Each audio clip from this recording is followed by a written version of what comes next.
రావాలని కోరుకున్న మనిషి వచ్చినప్పుడు ఆనందపడాలే కానీ ఆశ్చర్యపోతారండి.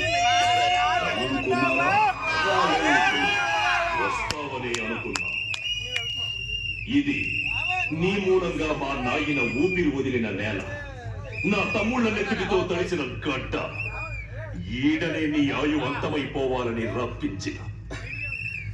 కాశీకు పోయాడు, కాషాయ మనుషులు వారణాసిలో బతుకుతున్నాడు, తన వరుస మార్చుంటాడనుకుంటున్నారా? అదే రక్తం, అదే పౌరుషం.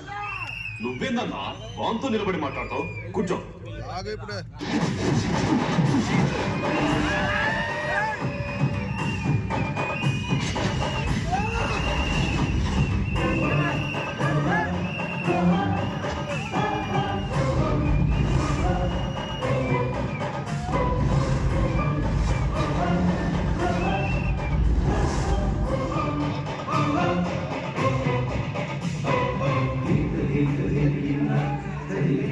సింహాసనం మీద కూర్చునే అర్హత